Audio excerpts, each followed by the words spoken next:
Welcome to Juliana's Kitchen. Today on the menu, we are making pumpkin pie squares. These are really easy to make and they're perfect for those dinners where you're so full of turkey you have no room left for dessert, but you still want a piece of pumpkin pie. So if you'd like to learn how to make these, hit that subscribe and like button, come along with me, and I will show you how.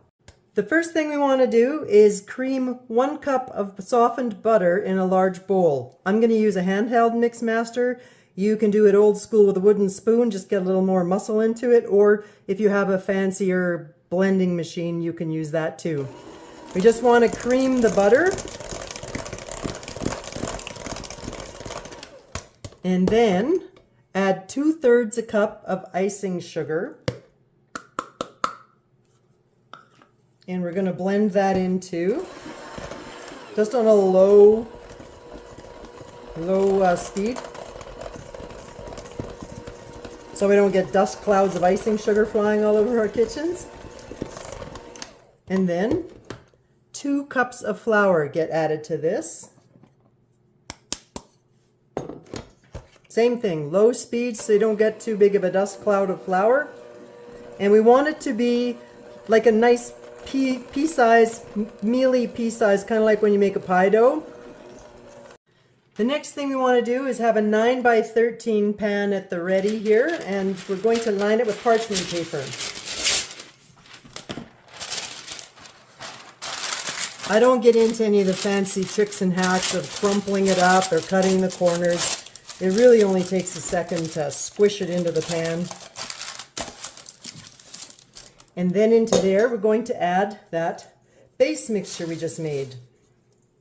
And you can spread it around with your spatula. And then we're going to pat it down with a fork. It's super easy to do. Just spread that around. And then you don't have to, but I just think it makes a nicer finish if you smooth it with a spoon. And then this is going to go in the oven at 350 for 20 to 25 minutes until it's just lightly golden brown. So while this is baking, let's do the pumpkin part. You can either use 2 cups of cooked canned pumpkin, or I'm going to show you how to do it from scratch in this next step. We want to start off by choosing the right kind of pumpkin. Not all pumpkins are the same. The big ones you use as jack-o'-lanterns are not the same as these little pie pumpkins. So when you're shopping, make sure you get one that is called a pie pumpkin. They are a little sweeter, denser, and less stringy. And then your other best friend in this game is to get a knife that's very thin. Doesn't have to be expensive, but just a nice thin knife is easier to cut through the thick, tougher outer shell of most pumpkin and squash. So you want to crack it in half. Another little hack is that if you just do a little score at the bottom and the top, it is much easier to scoop out all the seeds, which if they're big enough, you can roast them and dry them.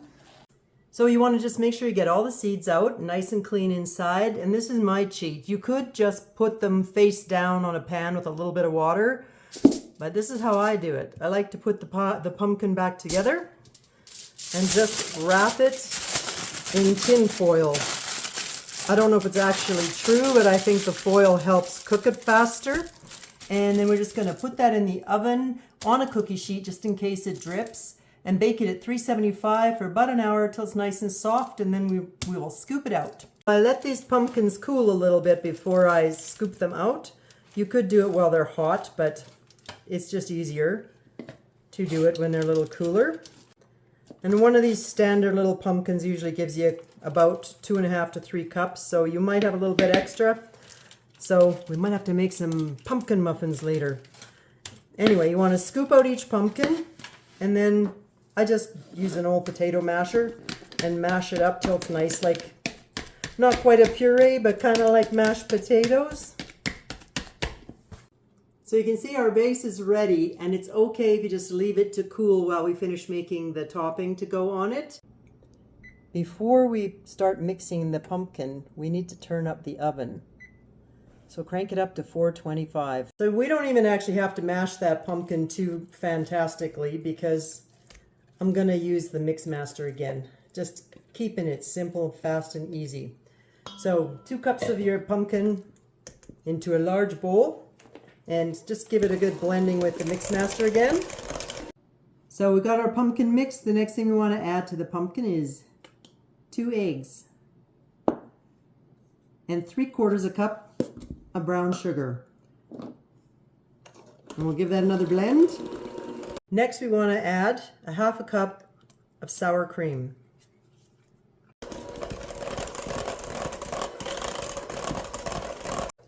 All right, now let's add the spices. We're going to add 1/2 teaspoon of clove and 1/2 teaspoon of powdered ginger, 3/4 teaspoon of nutmeg, 3/4 teaspoon of allspice, which actually is not a blend of a bunch of different spices. It is made from some kind of a pepper, but has kind of a allspicey, spicy flavor. And then we also want to add 1 teaspoon of cinnamon. And for good measure, let's go with a teaspoon or a little bit more of vanilla. And blend that up so that the spices are well mixed throughout. And then we want to add 3/4 cup of 1/2 and 1/2 milk. And just mix that up till you have a nice even consistency. And then we're going to put it for 1 minute on a higher speed so that it whips some air in there and makes it even fluffier.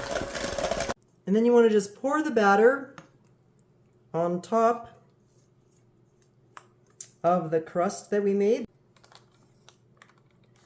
And then this is going to go in the oven. We've set the oven at 425, and it's going to be at 425 for 15 minutes, and then you will turn it down just like standard pumpkin pie to 350 and continue cooking it for about 45 minutes to 55. Keep an eye on it. I'm going to show you how to check it at 45 to see if it's done. So this is how you tell if they are done. Just use a metal spoon and stick it in there, and if it comes out nice and dry and clean, they're ready. It's whipped cream time. So if you're in a hurry and you want to get some of this stuff and do that, you can, but I'm going to show you how to make it from scratch, which is also super easy. Whipped cream from scratch is super simple. 1 cup of 100% whipping cream, 100% fat, not coffee cream, or 1/2 and 1/2. Just make sure you use whipping cream, and 2 tablespoons of icing sugar. And then I am going to use the mix master before I turn it on, just because it gets noisy. Just let you know that you should be able to turn the bowl upside down. That's how you know when it's whipped enough. But keep an eye on it, because if you over whip it, you start to head into the butter zone. Don't stress though, it's easy. Watch.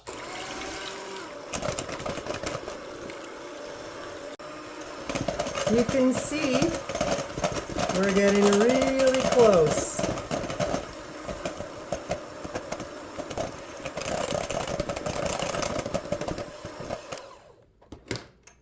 And I want to show you. See, I am turning it all the way upside down, and no whipped cream is coming out. And you can see it's nice and thick, but it's not butter. So all you want to do is spread that whipped cream on top of your squares.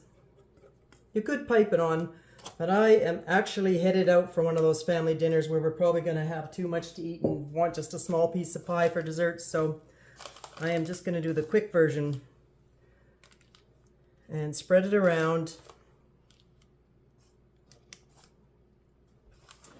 And then we're going to sprinkle some cinnamon on just because it looks pretty.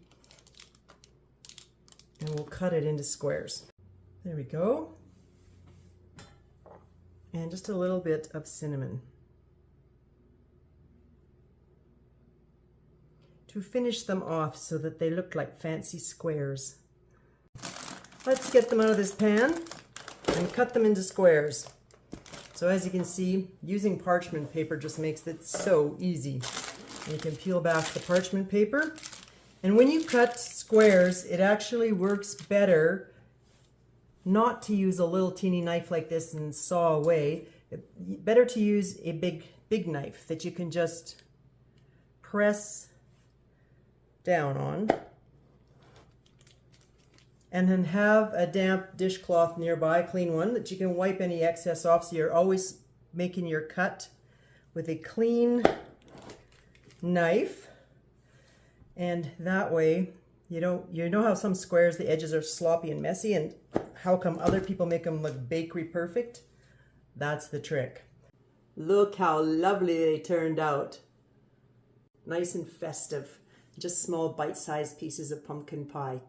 So if you like this recipe and you'd like to cook some more with me, please subscribe and I'll see you on the next video. This is one of the recipes in my new 12 Days of Christmas series, and there's a whole lot more yumminess coming down the pipe. So see you again soon. Thanks for stopping at Juliana's Kitchen. Have a great day.